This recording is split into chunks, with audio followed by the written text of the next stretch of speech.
As we're getting started today, hopefully you guys are finished with your imperialism in Africa assignment, or almost finished with that at least. That was due yesterday.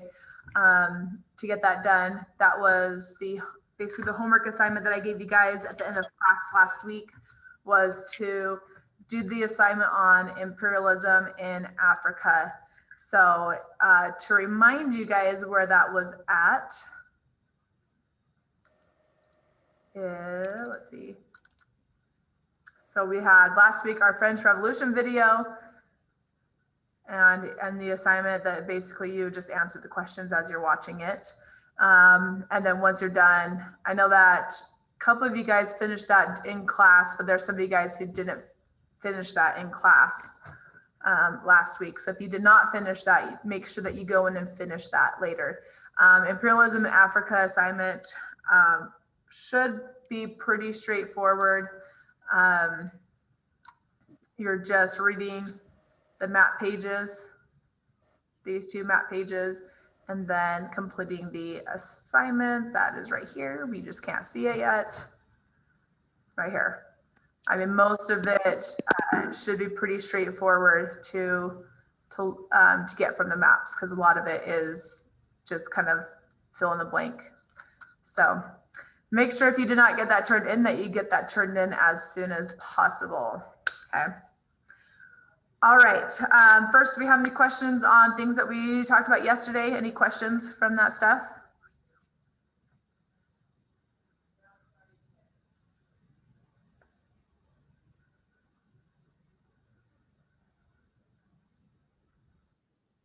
Okay, looks like we're good.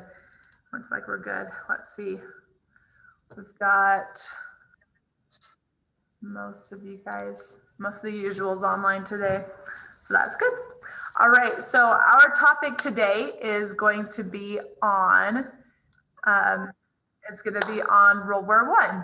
So first I want to ask you guys, I want each of you guys to share either out loud or in chat. I want you guys to share something that you already know about World War I.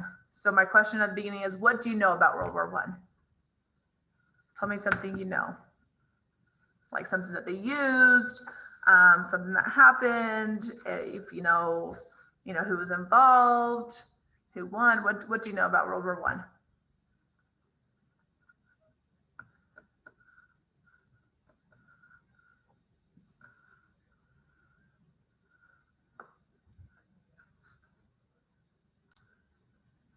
So that's good. Either Daria Princess, not sure who mentioned that, but yes, Hitler was in World War I. He was a soldier, absolutely. He got a lot of his knowledge.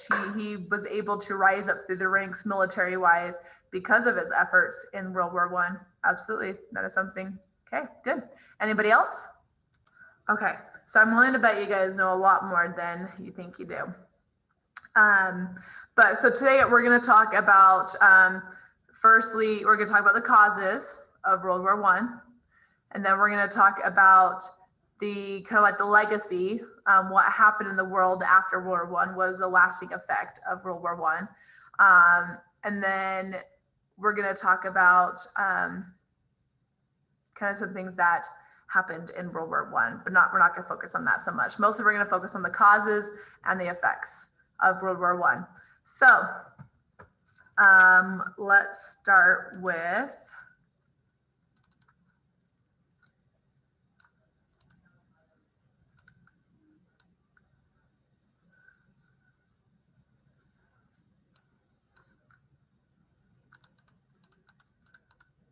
there we go, the World War. So we're going to focus on the top one first.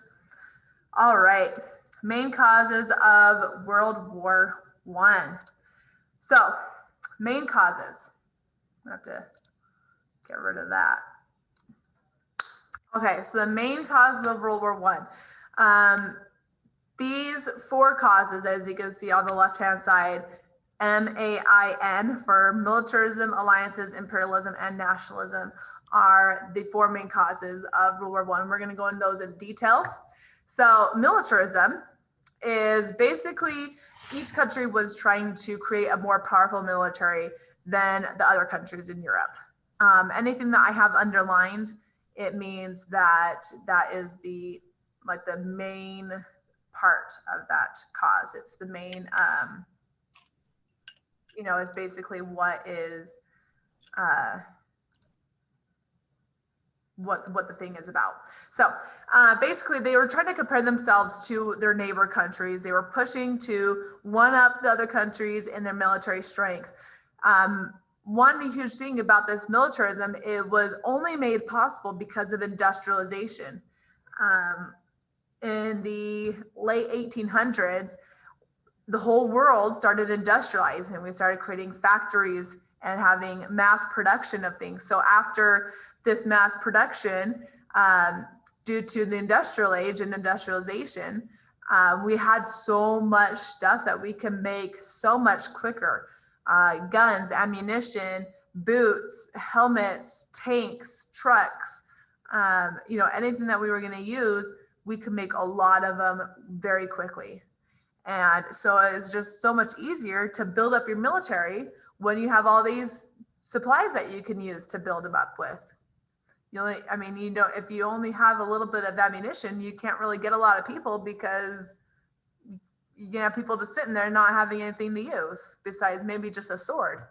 And that's not going to do them a whole lot of good when they're standing across a field from each other. So militarism was a big thing that was happening before World War I. They were just building up their militaries, and it made the other countries nervous, because they saw these other countries building up their military, and they're like, okay, well, if these guys attack us, we need to be prepared. So we need to build up our military as well. So it just kind of kept going back and forth.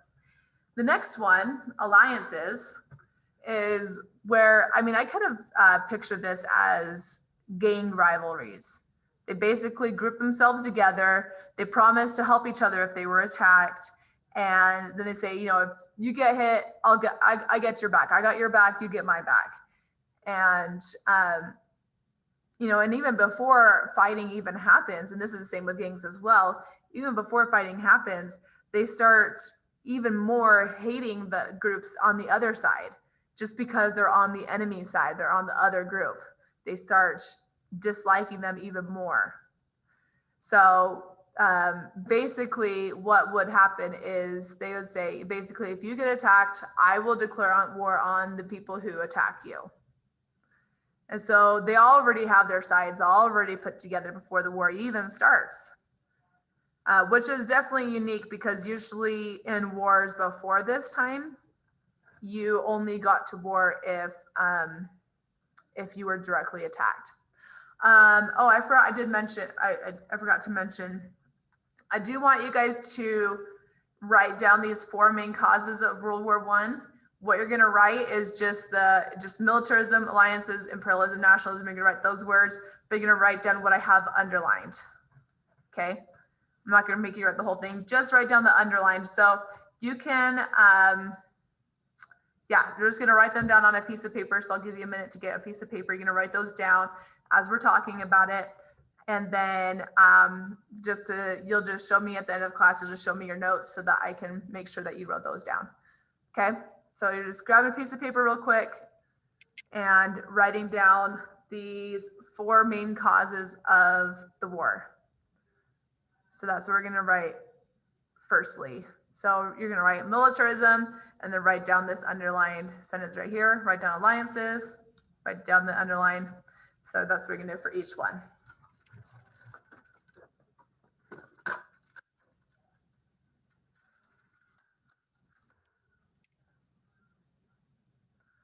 All right. Okay, so we got the first 2 done, and go ahead and catch up to us. I'll keep talking so you have enough time to catch up with notes. Apologize for not talking sooner, but not telling you guys sooner about that, but sorry. Our assignment that we finished last week, hopefully you finished it, was about the African imperialism. And this doesn't happen just in Africa. We talked about last week that imperialism, or no, this is my other class that we talked about it. Imperialism, it first mainly started, expansionism has always been something that European countries wanted to do. They've always wanted to expand their empires. Every country wants to expand their land and their empires. So imperialism, where they actually go to another place to set up a colony to get money from the resources in the colony. Some of the first examples of that is the Americas, North and South America, where all the colonies came over. England came over, set up colonies. Spain set up colonies. Spain was actually the one that set up the most colonies. France, the Netherlands, the Dutch. There's a lot of different countries that came around, but primarily England, France, and Spain were the countries that came and colonized. After the Americas had all been colonized and they have all gained their independence throughout the 1800s, the next thing they were looking at was Africa. And that's where they came, and just like we talked about last week, that's where they came and started controlling, as you can see this map right here, started controlling as much of these different areas as they could. These are the different countries at that time. So you can see all of these countries were involved with this. So because all these countries were getting involved in Africa, so they are basically battling over these countries. And a lot of them, they grew resentful or hateful that other countries had more power than them. So this created contention and competition that had countries already hating each other. So imperialism, trying to conquer all this land, it just created more contention, more competition. So they, it just added, right? They were already hating each other because they were trying to one up each other on military. They were already hating each other because they're in two different groups. And now we're hating each other even more because of, their imperialism coming down here. They're like, oh crap, I didn't want, the British had a lot right here. The British were a lot right here. French was right here. German, they had a few, but they definitely didn't like that they had different spots kind of scattered. They'd like to have a bunch of places. I'm sure Germany would have loved to have all this land right here. So they started hating each other even more because of imperialism. So it just added to it. And then the last one, nationalism. Nationalism basically is a feeling of duty towards your country that is stronger than patriotism. AKA, you'll do anything to make your country the best, even if it means to hurt other countries. I relate this to stories of bullies. You are willing to hurt people in order to make yourself seem better or more powerful. That's what a bully would do. A physical bully would hurt people just to make their status or their power be higher. So that's basically what nationalism is. Now, patriotism, because it's mentioned in there, what patriotism is just basically a love and devotion for your country. If you love your country, if you love the United States and you're devoted to it, you'll be willing to sacrifice your life for it if you need to go to war. But you just love your country, and you'll do what it takes, and you'll sacrifice your life if needs be for your country. But there's a line between patriotism and nationalism that usually people don't cross normally. And that means that you're not willing to go and actually hurt other people or hurt other countries in order to make your country look better or have more power. And unfortunately, that's what happened. So let's see. And I'm not sure if you guys have ever, had a moment where you were just stressed out. You've been going through thing after thing after thing over and over again, and things just keep happening and keep, spiraling, and then something happens and you just snap. Or maybe, and this could be you or someone in your family, but usually someone's been dealing with lots of stuff. They just been dealing with it, and then something happens and then they just snap and they lose it. They lose control, or they're just, they explode and they start yelling and frustrating, and everybody has that snapping point, right? Where they just snap. So just like in World War I, there was lots of things happening before the snap, which was the start of the war. There's lots of things that are happening before then. But then there was that trigger event, that last thing. If you ever heard of, like, this is the last straw or the trigger event is a thing that just makes you snap, right? Makes makes you explode, or in this case, start in war. So in World War I, nationalism, imperialism, militarism, alliances, those are the things that have been going on to create this atmosphere just ripe and boiling, ready for war. They just needed that last straw, right? That trigger event. So that trigger event was when Austria's Archduke was which basically is the person who was going to be the next in line in the throne to Austria. He was assassinated, him and his wife. They were assassinated by a Bosnian youth. Basically, there was a nationalist group, a Serbian national group that is called the Black Hand, and Bosnia and Serbia were kind of the same thing at the time. They were nationalists. They would do anything to hurt another country if it means to make their country better. So they decided that they should assassinate him. And because of the alliances, Austria is like, all right, Germany, here's the Austrian-Hungarian Empire right here, and here's Germany. So Austria-Hungary was like, hey, Germany, right over here, Serbia, they just attacked me, they just killed my heir to my throne. If I declare war against them, can you help me out? And Germany's like, well, I don't know, because Serbia is friends with Russia, and if we attack them, then Russia's going to come and attack us. So I'm not sure. And then they're like, oh, come on, you want to, you're my friend, you're my buddy. See, we're already part of the Central Powers. They didn't call themselves that yet.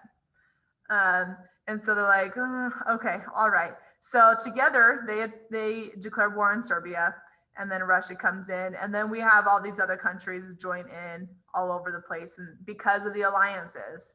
So these are the four main causes of the war. Okay. Militarism, alliances, imperialism, and nationalism. So you can see there's a lot of stuff going on. There's a lot to lead us to the next step. So next thing I'm going to show you guys, this is actual footage in World War I. This is the Battle of Verdun, which is considered the bloodiest and deadliest battle of World War I. And I'll put my disclaimer right now that actually I don't think you saw it in this one. I think there was a different video that I was looking at. You may or may not see a body fall down dead, but I promise you there is no gore. You would just see the body fall down as if like they became unconscious or something, even though really is that they died. But if you do not want to watch it, you don't have to. You can come back later to watch it. I'm gonna do this so we can hear it, if you guys can hear it better. Okay. He's relieve himself, in case you didn't know. He's talking about going to the bathroom. So listen to this, how horrible it would be to be in his situation.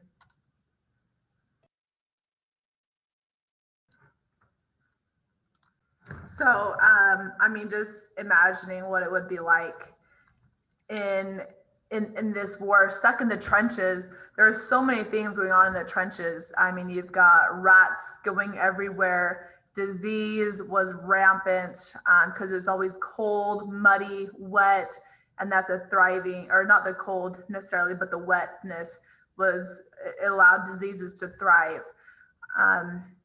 You saw a video of one of the guys just getting stuck. It was hard to move around in the trenches. The trench warfare in itself was just hard. And they had to be stuck in these trenches because you had on either side of Germany, you've got France on this side and Russia on this side. They're fighting, they've got the Western and the Eastern fronts, as they call it. They're fighting on both sides, and neither side is really moving anywhere. Like you move a few miles from where, but you're basically going to stay in the same spot when you're fighting in these trenches. So you're there for weeks. A lot of times it's boring. You would hear shells all the time, which is basically like, bombs, as we would call them. You'd hear the shells exploding all the time, and it's just constant, going constant. It was never quiet. And in between the two trenches from each side, now the trenches usually be like a network of trenches, not just one line, but a network of trenches. And the area in between, we call them no man's land, because basically, I mean, it's full of holes, craters from shells hitting and exploding and causing a hole in the earth. And a lot of times that was used for people they just had to sprint as fast as they can to make it to the next shell hole so they could try to hide and not get hit by crossfire anymore. Some of the legacies.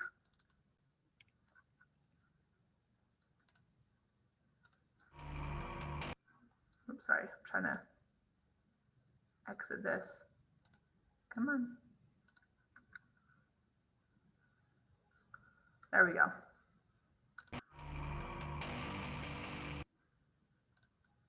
Some of the legacies of World War One. I'll continue to talk about trench warfare for a second.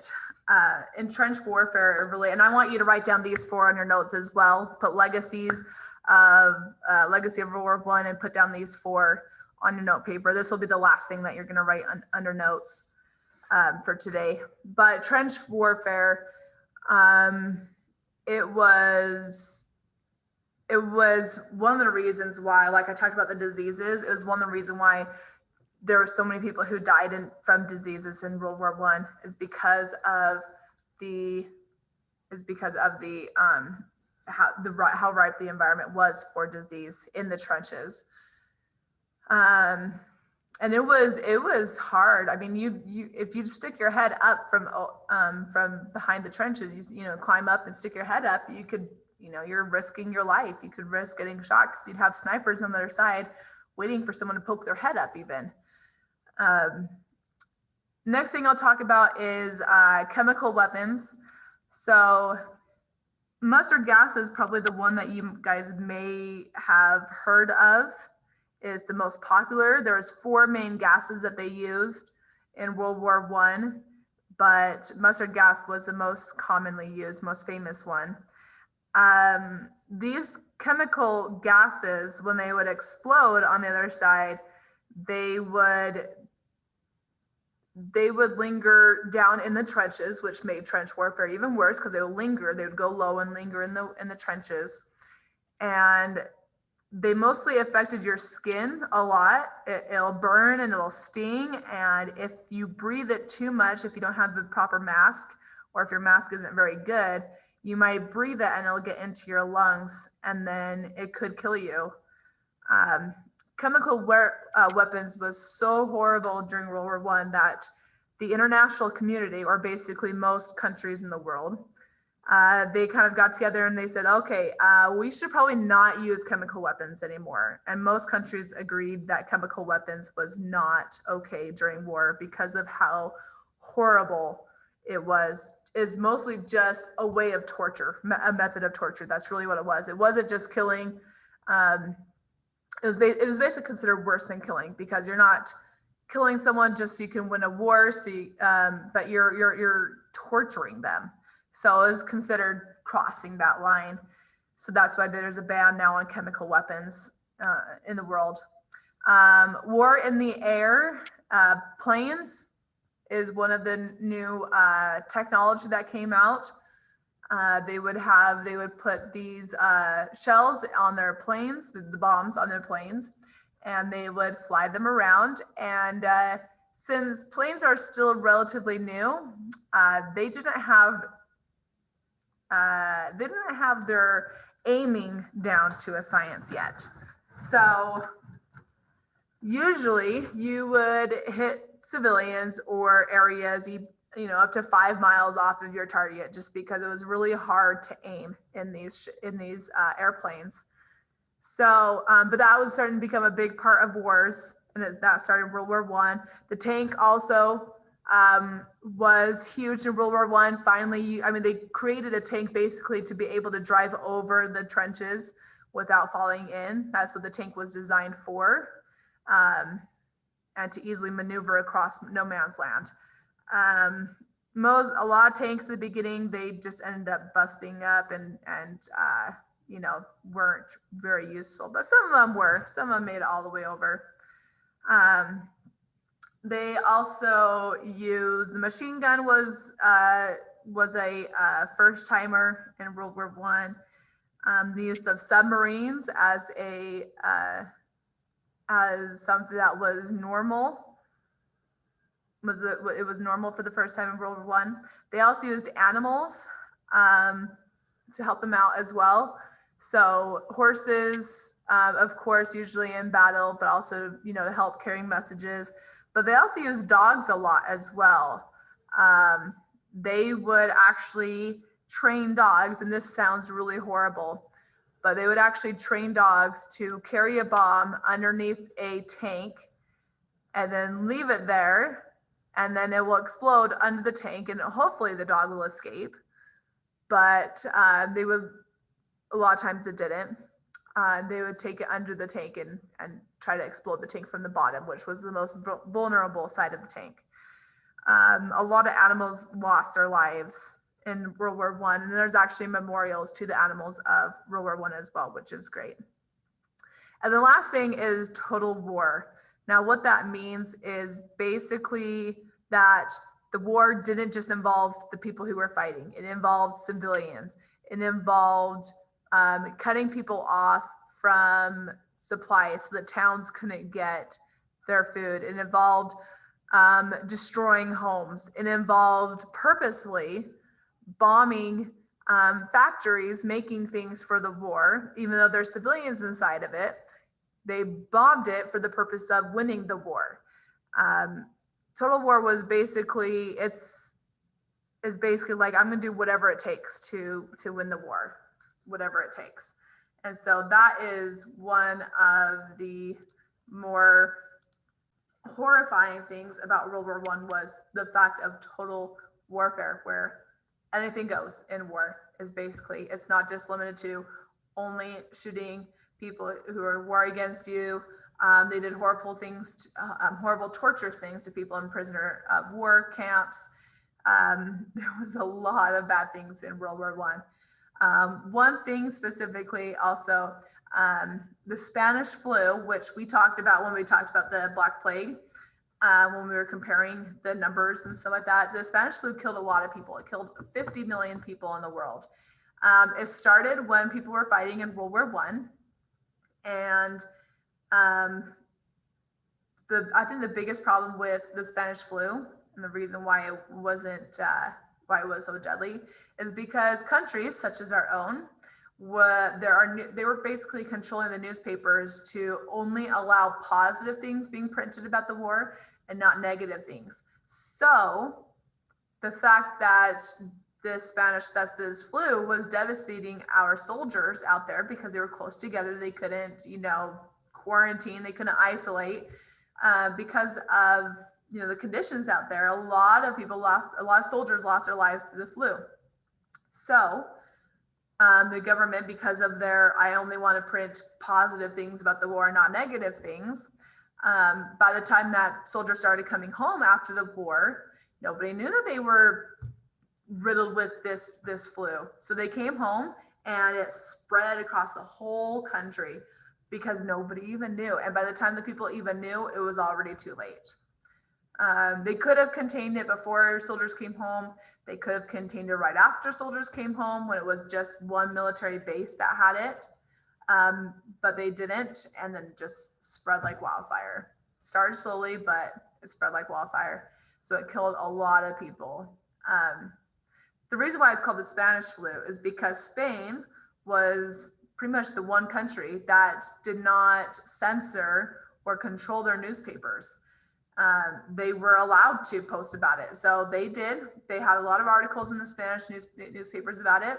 So they call it the Spanish flu, not because it's Spain's fault, but because Spain was the Spanish newspapers was the only place you'd actually hear about it was there. So that's why they called it the Spanish flu. But always in cases of war, diseases are the worst things. More people die from disease or lack of food than actually warfare, being killed. So last thing, I'm going to show you guys a video clip kind of just summarizing some things that happened in World War One. It's kind of cool. It's kind of a wrap, but it includes some of the most important things in there. Basically goes through what happened in the war. So it's kind of fun to watch. So we're gonna watch this. Actually, I forgot to. Oh, I did.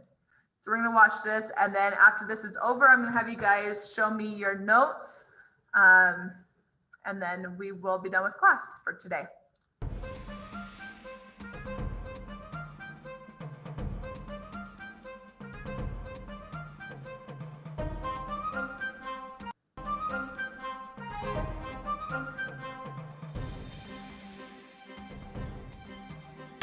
One bullet from a young Serbian's gun has triggered the spark for World War I, but how did one shot prove so lethal as to kill over 17 million people? It's time for the history bomb of World War I. Let's set the scene. Late 19th century, Germany was booming, but there were signs of a storm brewing. Her Emperor Kaiser Wilhelm II had plans to teach his rivals a lesson. Now Deutschland is high, but I'll take her higher. 1/3 to Sullivan's Empire. Like Britain, I will rule sea und land. Watch out for it's a Vaterland. It's worth pointing out that the Kaiser was mentally unstable, but unfortunately for the rest of Europe, he was in charge. Germany's neighbors started to take Hey notice. Russia, have you heard this guy? I'm thinking of putting my army on standby. I know, Cousin Willie is giving me nausea, and now he signed an agreement with Austria. So tell her when we've got your back. We'll be here if the Kaiser attacks. It was against this backdrop that Gavrilo Princip, a young Serbian nationalist, shot dead Archduke Franz Ferdinand, the heir to the Austrian throne, setting off a terrible chain of events. Are you ready? Let's go. Austria and Germany attack into Serbia, who allies with Russia. Didn't mention that earlier. Russia get ready to advance, and that brings in their pals, France. Germany attack France as quick as they can, adopt an approach called the Schlieffen Plan. They go through Belgium, awful decision, as Belgium have friends, namely Great Britain. In come Italy. Now let's join the advance with the first British troops fighting in France. Get down, boys! We must take cover, or there'll be more machine gun fodder. Good Lord, those howitzer shells are big. Without delay, quick chaps, dig! By November 1914, 400 miles of barbed wire and mud stretched from the Alps to Belgium. Commonwealth soldiers arrived from Australia, Africa and India, but still more troops were needed. Men of Britain, there's much to do. Your time is now. Your country needs you. Sir, we've just had news from Gallipoli. Yes, against the Turk. A resounding victory. No, sir, 500,000 casualties and a telegram. Send help, Oh please. dear. Back in the trenches, there was more to fear as chemical weapons began to appear. Gas, an extra fumbling. No mask. A damn cloth's better than nothing. Sir, I can't see the gas things and Come here, soldier. Let's get you to a nurse. Behind the front line, volunteer nurses tended to the injured soldiers. Both at home and on the front line, women made tremendous contributions to the war effort. Hold still, deep breaths. I'll soon be through. It's barbaric what they've done to you. Oh, thank you, miss. You're a real pearl. God, these trenches, no place for a girl. Neither are they fit for a man, but we're here to help the best we can. And who do you think manufactured your gun? Us girls will see this war is won. 1916 saw terrible losses on the Western Front. The Germans advanced to Verdun and the British went forward to the Somme, but neither battle proved decisive. Meanwhile, on the Eastern Front, the Russians were achieving some successes.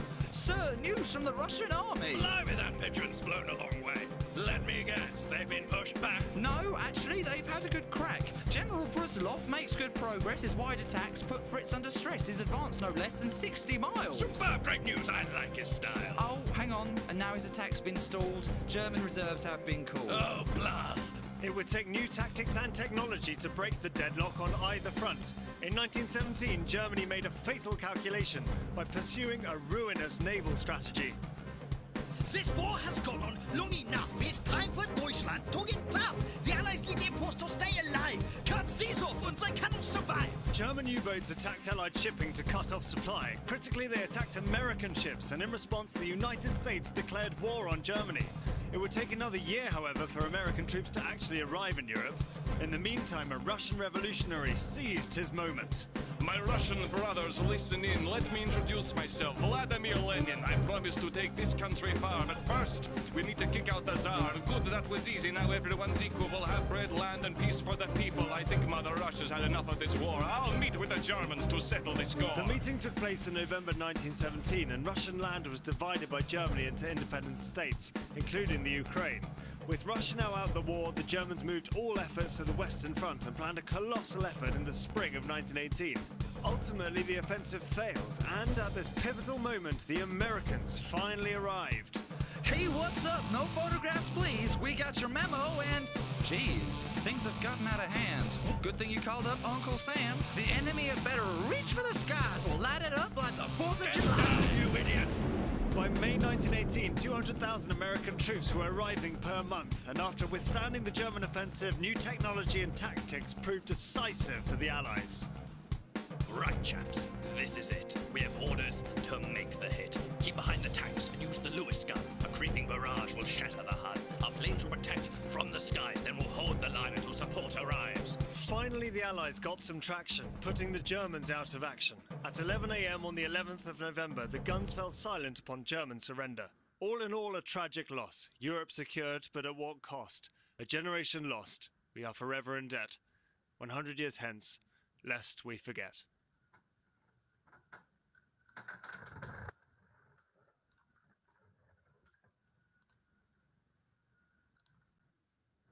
Okay, I really like that video. It's kind of cool how they made it into a little rap there. But as you can see, what they talked about Gallipoli, a lot of the warfare happened in colonies. So that imperialism we talked about, how these countries were colonizing and gaining land elsewhere, like in Africa. Yeah, the fighting happened there too. It happened in Australia, happened in Northern Africa, in the colonies there. So they're fighting wherever they could. Basically, it was probably a really good thing for the Allies that after Russia left, that the United States was able to then come in finally, because I'm not sure how much they would have held on, you know, if the United States hadn't arrived. And we were involved the whole time, really. Our factories were pushing out all these guns and tanks and ammunition, and we were selling it to France and Great Britain. And that's one reason why Germany is like, hey, I'm going to take out these ships, bring in their supplies. And a lot of those ships happened to be our ships. And so we knew it was going to happen. It happened like 5 times where they bombed our ships and killed people in our ships 5 times. But after the 5th time, the sinking of the Lusitania had about 100 US citizens on board. That's when we're like, all right, we've had enough. We're joining the war too. So we did not have the largest contribution of World War I. Our president was trying to keep us out of it. The majority of the American people wanted to stay out of it. They wanted Europe to deal with their own thing there. But, you know, we did anyways. So anyways, that's kind of a random summary of World War I. Again, the main things I wanted to tell you guys about was basically the causes of the war, those main causes, right? Military alliances, imperialism, and nationalism. And then the legacies, the effects of World War I. It kind of put us, and we're going to talk about this tomorrow, it kind of put us in a state where we didn't finish things the right way after World War I. We'll just put it that way. So with class being over, I want you guys to show me your notes. If you are watching this later on, then you need to email me a picture of your notes so that I can see that you have it, so I can give you guys your points for today, just to make sure that you guys have your notes. So I want you guys to turn on your cameras and show me your notes now.